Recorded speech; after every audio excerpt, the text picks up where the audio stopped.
Welcome to the Smart Business Revolution. Revolution. Revolution. Revolution. You want a revolution? You say you want a revolution? Revolution. The revolution. It's going on right now. Welcome to The Revolution, the Smart Business Revolution podcast, where we ask today's most successful entrepreneurs to share the tools and strategies they use to build relationships and connections to grow their revenue. Now, your host for The Revolution, John Corcoran.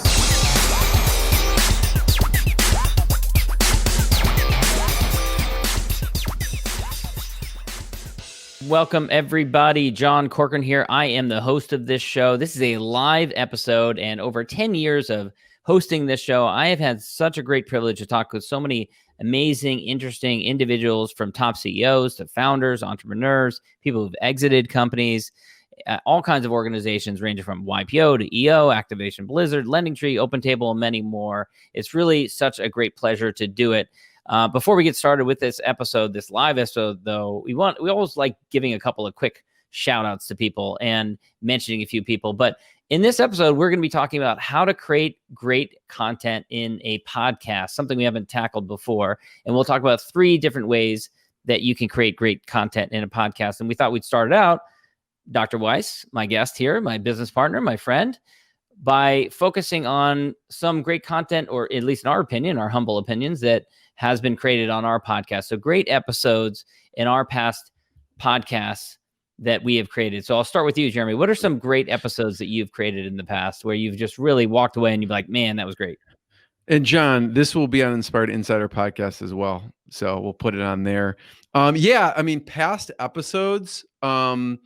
And I do want to say this episode is brought to you by Rise25, where we help businesses connect to their Dream 100 relationships and give to their Dream 100 relationships. Because for John and I, it's all about relationships. It's the number one thing in our life is relationships. And a podcast, I have seen no better way to give to my best relationship by profiling them, featuring them.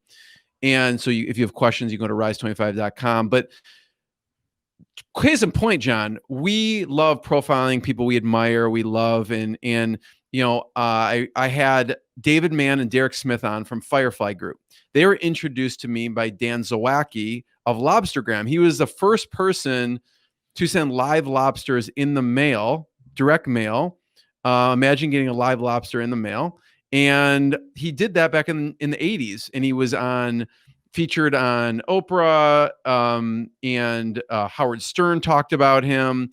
And what makes for great content, one of the things we will talk about, we have to go into, is great stories. And that's what sticks out. And Gino Wickman, also, who I've had on and you've had on, Dan Zawacki referred David Mann and Derek Smith, who bought EOS from Gino Wickman, which I didn't realize at the time. And all of those 3 are great. The EOS system is an amazing framework for businesses. So those are a couple that people should check out. And there's some amazing stories in there. What about you? That's a great one. Those are a couple of great ones there. For me, it's hard to narrow it down. And you make a great point, because a lot of times when I walk away from a great interview, one of the things that I value the most is just the personal relationship that came from it. So it's sometimes hard to separate those two. But certainly my interview with Alexi Cashin, who later became a client, is a client now, but she told an amazing, heart-wrenching personal story of embezzlement at her company, was very transparent about it. And just the honesty and the rawness really came through. So that was really great. On the other end of the scale, a different type of interview, but Jason Swank, who's a mentor for you and I, talked about the challenges of building up an agency and some of the things that you need to be aware of. And then another recent one, Nick Damalakis, he's a great guy. And he told this amazing story of, in the early 90s, he was in college and he built up this website using his college's servers, like people did at the time. You didn't have internet access. So he hosted this website and it got a ton of attention, like hundreds of thousands of downloads. And it was kind of disruptive to the music industry. And he told this crazy story about showing up to the president of the university's office, and all these music executives were sitting around the board table. It was kind of a crazy story. So on that, Fabrice Grinda, who's a big VC investor, talked about that he closed a deal with Snoop Dogg at a crazy party, and also with Wu-Tang Clan. And if you look at Fabrice Grinda and you look at Wu-Tang Clan or Snoop Dogg, you think they're polar opposites. The way they act, the way they look, just their whole persona. And so he told that story as well. That's These cool. remind me of the music industry. So let's dive into this topic, how to create great content. Now, Jeremy, you literally created a course on this before. I'm constantly learning from you all the time about ways to elicit great content from, in podcast episodes. Let's start with your number one tip, which is to bring in stories, because people love stories rather than advice, which is the exact opposite of what I'm doing right now. We're giving advice rather than stories, but maybe you can think of an example of a story. Actually, we just did was a story, because we just told stories from our, the biggest thing is, and from your dad, also from movies and TV, people want stories and love stories, and they're entertaining, they're educational. So stories and examples are great. And that's why we just gave some examples of some past episodes and we didn't just say, oh, check out, the episode with Fabrice Grinda. We said, check it out with when he talked to Snoop Dogg, and they, Snoop Dogg was hitting a bong and they were closing a big deal. Right. And so you want to listen, or when you said Alexi Cash and embezzlement, you get drawn into the curiosity of what happened. Right. There. You don't say, on that episode, we had 17.5 stories. Go check it out. That would be not very interesting. But you've got a great tip for how to get people to tell stories, because sometimes it's not so easy. Yeah. I mean, it's going to go into the second point a little bit, and you could shortcut this by doing research. When you do research, you already know the story. Like, I remember when I had Nolan Bushnell on the podcast, who is the founder of Atari. He was Steve Jobs' mentor. And I listened to his book. Again, you don't have to listen to everyone's book, but I listened to his book. In there, he talked about that Steve Jobs offered him 33% of Apple for $50,000. Okay. So obviously I'm going to ask him, we know he turned that down. He'd be the richest person on the planet if he took that deal. But I obviously asked him that story. So taking people to a specific point in time almost forces them to tell a story. Right. So when I took him to that conversation, he had to tell a story. If someone is on your podcast and you're engaging with them, they don't tell a story. Like, let's say you did no research, the person's not telling stories. You can take them to a specific point in time. Tell me a time when. Or if they say something like you say, Jeremy, I have had several favorite episodes. The one with Alexi Cash, I'm like, well, what was it? Well, give me an example of a story she told in that. So give me an example is another way you can get to a specific story as well. Right. And do you find that you need to prompt people beforehand? No. I mean, if you have a good story, so that goes kind of in the second one, right? The second ways to make a really good content interview is research. Mm-hmm. Research could be you researching it. It could be a pre-interview right before the interview where you are asking them. Like I ask, if I have John, tell me a great example or tell me a crazy story from this period of time. So we may brainstorm a little bit before we hit record on a cool story to tell from the journey. Right. But it doesn't, what you're saying is it doesn't need to take a ton of time in order to extract those stories. And you can always just ask people for examples. And if it is a meaningful story from their life, one that they've told many times before, which is probably one of the types of stories you want people to tell on a podcast, then they're probably going to be able to come up with it. Yeah. So the second point is do your research. And what a common question we get from people is how much research and what should I do for research when I'm starting a podcast or I'm doing a podcast? Yeah. I'm a terrible person to ask this question to. Of course. Okay. Right. Well, we take different approaches. I could never keep up with the amount of research that you do. There's interviews where you've done 8 to 10 hours worth of research. Oh, more than that. I mean, Wim Hof, when I had Wim Hof on, if anyone knows him, Guinness Book of Records, he's called the Iceman. He's, he has a TED Talk where he's basically submerged in ice and doing the talk, and most people would die literally from it. But I probably did 25 hours of research for that one. It was so, when you have people on that you admire and that you really are excited to have on, which you should be everyone, you almost want to do research on them. Sometimes I go overboard, with that, but you don't need to do that amount of research. Yeah. Obviously, if you look at their LinkedIn page, we were just talking, before we hit record, there's so much information. If you go to their social media, if you go to their LinkedIn, you go to their website, there's so much information there. Like, I think, if you look, I forgot who it was, but one of the podcast guests I saw on their LinkedIn, were one of 7 kids.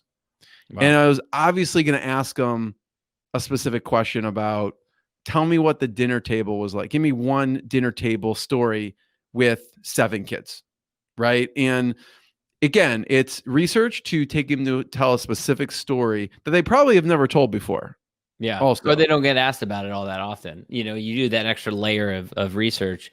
And you're right. There's so many social media, there's so much more information about people out these days now compared to 15 years ago that you can find something. And if you can find that little nugget of something that you have in common or that's just as of interest to you, it can really make such a huge difference in terms of the content.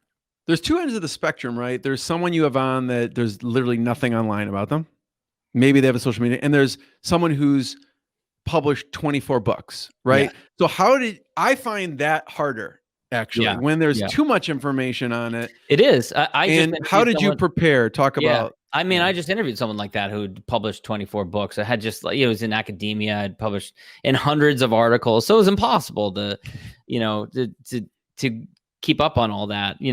I ended up finding a presentation. He had kind of like one core framework or idea or concept that he had that we focused on in the interview, and I found a webinar presentation on it, and I went through the PowerPoint presentation, which is great because it kind of dumbs it down to its main points, and I used that for the framework of the interview. And then he had also co-authored a book with a sitting Secretary of State, which is the only time that had been done. And so I thought that was really interesting. I have a background in politics, so I was interested in that. And so I asked him about that as well. So you find those things that you're interested in. I think, that kind of goes to the next point. So 1, make sure that you incorporate stories and examples in the content. Number 2, make sure you do some research that helps you do, number 1. And number 3 that we talk about is don't overthink it, right? Because the more you push, actually do interviews and do content, the better you get at it. Yeah. And that goes into kind of what you just said with how you do the research. What I do is, so I don't overthink it, I latch on to a couple things that I'm really curious about. Mm-hmm.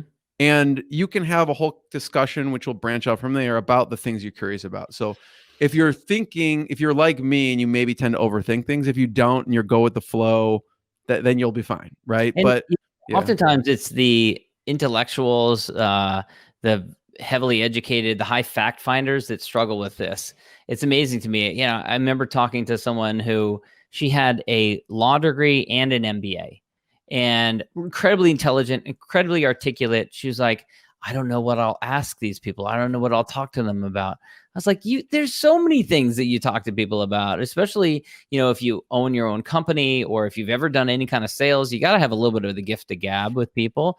And there's certain things that you come back to again and again that you take interest in and that you just kind of go to questions that you get comfortable with that you want to ask over and over again. I'm certainly that way. I have certain comfortable questions that I'm comfortable with. So yeah, I think, but that's a great point about not overthinking it, because you're not competing with 60 Minutes. You're not competing with Terry Gross. You don't have to worry about that. You can just be you and have a conversation. Yeah. And if you're curious about it, if you have a genuine curiosity, that's going to come out to the person, that's going to come out to someone listening to it, and it's going to lead to further discussion about it. And, Yeah.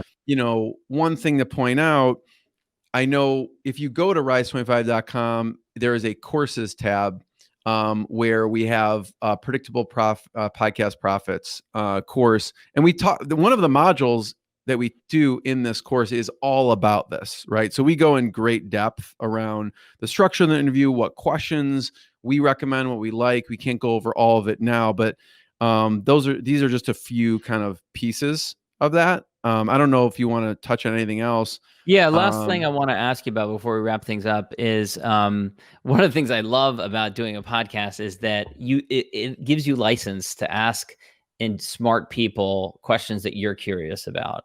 But where do you draw the line between asking a question which is one that's for you and asking a question that's relevant for the audience? How do you decide on the difference between those two? Because I've heard lots of interviews where I'm listening to the interviewer and I'm like, man, that was a boring question. Or like, that's really just something that person's curious about. I don't think the audience is all that interested in it. That's true. And by the way, I don't know if you'll like my answer to this, but I already don't like it. I preface everything with, I don't think you're gonna like my answer, but I lean more towards the be selfish, ask what you're curious about. And I've heard, and I felt the same way, John. I've listened to podcasts where someone asks, well, what are your favorite bottles of wine or something? And I personally could care less about that. Like, I'm not a wine connoisseur person, but there's going to be certain people who are attracted to that show and that interviewer because they like the guest, they like the likes of that host, and I may not be, but that's totally fine. Yeah. And people are going to be attracted more to me if I ask certain questions and you ask certain questions. So listen, we can never please everyone. So I default to, if you're curious about it, you care about it as a person, then now there's some to taking into the guest account. And I will, before some interviews, I will call up a couple friends and I'll say, hey, I have this person on. What are you curious about? And then I will merge what they're curious about with so if they say 5 things and I'm like, I could care less about like 3 of those things that you said personally, I'm going to still gravitate towards the 2 that they are curious about, but I am also curious about. So I default to, what do you care about? And if you can incorporate what other people care about, if you also care about it, cool. If not, going back to the other one, don't overthink it, right? Go with the stuff that you care about. And if you care about what wine the person drinks, ask it. I don't care personally. Yeah. And other listeners who don't care about it will get turned off by it maybe, but that's okay if you care about it.